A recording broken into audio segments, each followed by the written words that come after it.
Assalamualaikum dan selamat sejahtera. Saya Sri Masyarimah binti Johari berserta pasangan saya Nurul Nasuha binti Zaidi. Kami berada di Kuliah of Engineering IIUM kerana kita akan bertemu dengan seorang pensyarah daripada Kuliah Kejuruteraan dan kita akan mengupas tentang budaya-budaya masyarakat Jordan. Objektif video ini dia lakukan adalah untuk mengenali dan melihat sendiri perbezaan di antara segala amalan yang dilakukan di Malaysia dengan di Jordan. Tanpa melengahkan masa, mari kita lihat hasil daripada wawancara kami. What do you prefer? May I call you doctor or prof? Doctor? Oh, doctor. Okay, doctor. So for the first, may I know where did it come from? I came from Jordan. Jordan. Okay, so you're already okay. So I want to ask you about your culture's background in terms of values, ritual, hero, and also the symbol.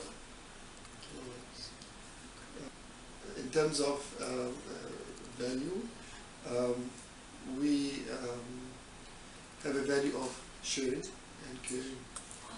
So if you are staying in a neighborhood, people usually want to know each other. If there's somebody who moved in new to a certain neighborhood, people will try to learn about the person, introduce themselves to them, and see if they need any help.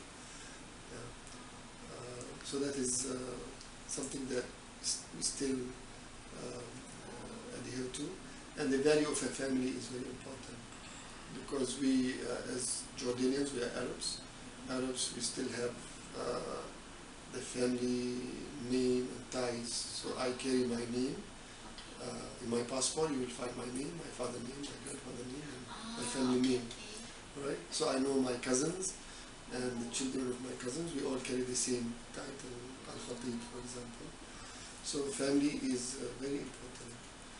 And people usually will adhere to the family and care about them and see they will look for their needs among themselves. Rituals, well, there are many rituals that we have. One of them is we have common things like in Malaysia, like we have the Eid al-Fitr. We call it Hari Eid al-Fitr here. Eid al-Fitr is what we call it also. Eid al-Adha also we have a ritual. Usually what we do is, which might be a bit different from here because people balik kampung.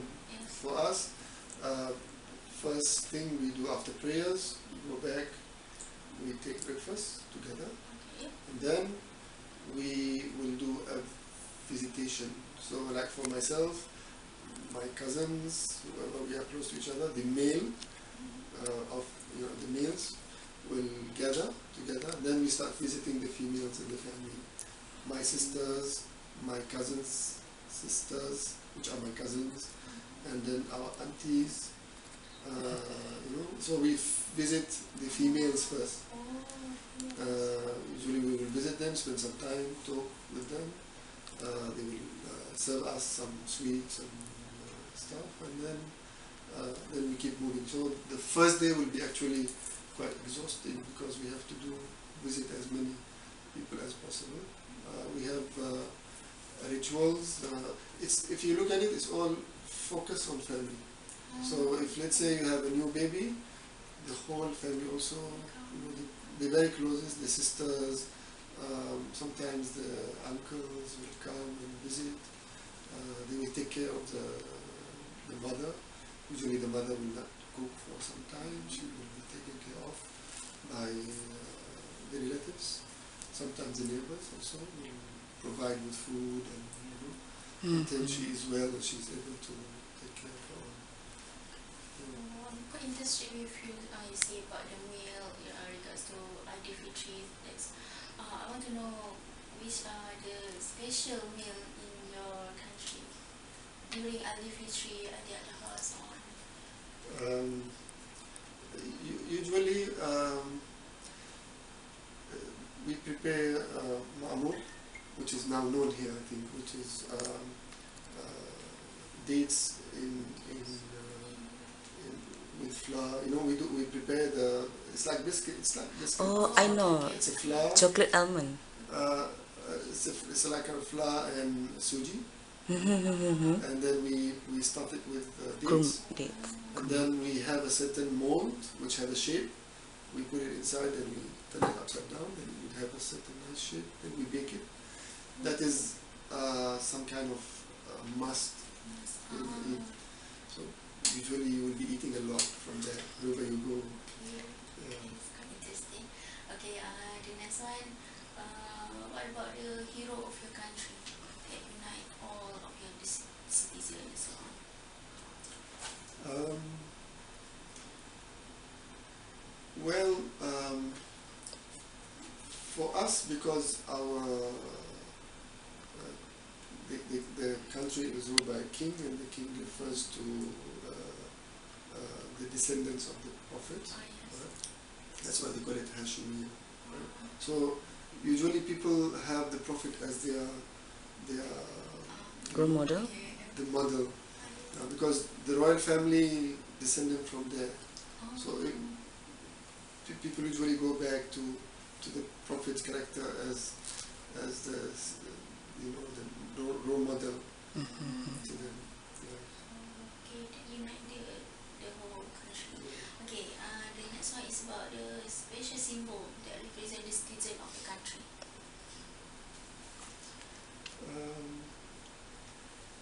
The flag. Yeah. The flag. Okay.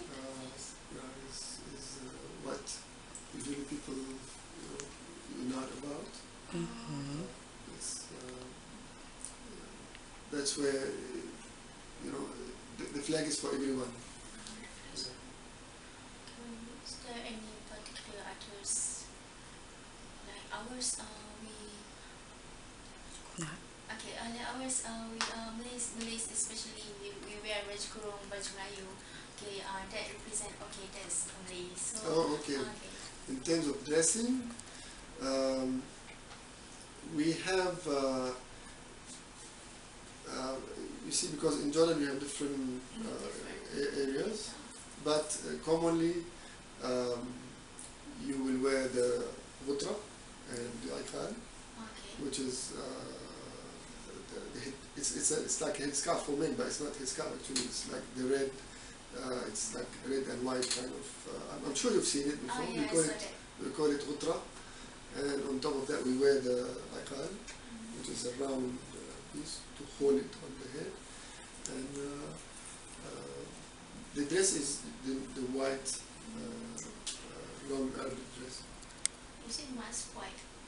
Is it a mask? In most cases, but that's why I say some areas they use colored dress rather than white. Yeah. And some areas they wear jacket on top, some areas they don't. So it means that commonly they wear white. Yeah. And for the ladies, they have the black dress with stitching with a certain design, usually red color. It will be on the front and on the sides of the dress. And they will wear the head cover is done in a way, it looks like a turban, but it's not a turban, but the way they do it is like they turn it around like a turban. I saw that. Yeah. Okay, the next question about the practice that connect all of the above I said before about the values, ritual, hero, and special symbol. Well, probably as I mentioned before, the practice is about people coming together when you need them. They will come around you. So if you have a wedding, for example, you'll see everybody coming to support you. They will collect money for you to support you. If it is a sad occasion, also people will be around you. Like if a family loses a relative or someone from the family, usually they don't cook for 3 days. It will be the neighbors who will be cooking for them. Breakfast, lunch and dinner for 3 days. different. Right? So that is what actually bring all this together. But I want to ask, if a person in the country, in the neighborhood, I mean, he or she have a disease, will other neighbors so will come, or just a family matters only, kind of disease, chronic illness like that? People will support. Will support. If it is like a sickness that has just happened, people will go and visit and offer help. If it is a chronic, which is long time, people will eventually from time to time visit and see what needs the neighbors have, and they will try to support. Sometimes they support by sending to the hospital if they need. Sometimes if they know someone who can help in treatment, they will offer a contact. Okay, the last question. Okay, what is your honest opinion about Malaysian culture? And this may include something that you don't even like, you dislike, whatever. And how we will be able to improve ourselves. What I like about the culture here is that people are, so far they are peaceful, they are polite. Probably back home our people are loud, a little more louder. Here people are a bit softer, and they are keen to help if you ask for help. If they know, they will guide you and help you. The balik kampung culture is a nice one also. Probably the country is big. People don't see and meet that often. Let's say you are from Johor, stay in Kuala Lumpur. So people still have this balik kampung and visiting the family. That is also, because we also have that kind of family ties are strong. So I feel that it's a positive part of the culture. And there is no perfect culture to say. There's always negative, positive and negative cultures, and probably what is best is to always observe what we do and see what suits us and keep it, and what might not be suitable and just let go, because culture is a practice that has been built up over a generation, and probably those who are before us have came out with something but might not be, but maybe it was suitable for them during that time, but it's not suitable during our time. Correct. So it's not right to adhere to the culture because it's culture. Because as a human being, we see what is good for us to achieve our goals. We take it. If it doesn't achieve my goal anymore, probably it's better to let go, and so we can move forward with our life. Okay, so from what you say now, I can see that you might have nothing negative about Malaysian culture, maybe. It's more like adapting, Yeah. right? Yeah, as I said, even back home, if I look at certain practices, I wouldn't really agree with, right? And I would maybe voice out that we shouldn't do this. They say culture, I say it's culture, but we don't have to follow it if it is not right. Correct. Right? So even in Malaysia, probably if we think about things that we do as a culture, probably we might want to relook at it and see whether we want to continue doing it this way, or we want to let go. Probably sometimes the culture, this what we call culture now, is built on a good concept, but it turned out to become otherwise later on. All right? Like for example, back home, probably here, women and men, they're supposed to be the same, equal. When I say equal, of course with the differences, but as a human being, they are equal. They are different, that's another issue. So the respect of a woman to like a wife to a husband is not one way, right? It's two ways. Some people, they don't take, they want the wife to respect them, And because they take it as الرجال قوامون على النساء, whatever the reason they give, like in the Quran says, men have I don't want to say have advantage over women, because the Quran doesn't say that, but they give a privilege to a man probably because of the differences for a certain aspect, not for all aspects. But then later on it became that the man has overpowered the woman, and then she has to listen to him and all this, but he doesn't have to listen, he doesn't have to respect. That, you see, that is a divert. So now people are making it as culture, which is wrong. I mean, you shouldn't keep following that. Okay. I have one more question. You have become a lecturer for quite a long time already in Malaysia, and from your perspective as a lecturer, what is the difference between Malaysian student versus foreign student? Like, what is the biggest gap between them? One of the main differences I see is in that the Malaysian students, they are reluctant to speak, reluctant to ask questions, to contribute. They always want you to tell them. It's like one way. In my classes, the international students are the one who are, talk more and contribute more. They ask questions, they answer. But of course, in my class, I adopt a strategy to try to make almost everyone contribute and participate. But naturally, if you don't do that, Malaysian students will probably keep quiet. So you can spend 1.5 hours in the class talking, nobody will interrupt you and say, I think that is the problem that we are looking for here, because I agree that Malaysians are more rigid, they are very shy to express themselves. Well, it could have a reason behind that, why they are like this. Probably we need to look at it and find the reasons, and then if we manage to know the reason, then we can overcome the issue. For me, I didn't take this as an obstacle, as a reason, didn't take this as an excuse to say they don't ask questions, so I can't do anything.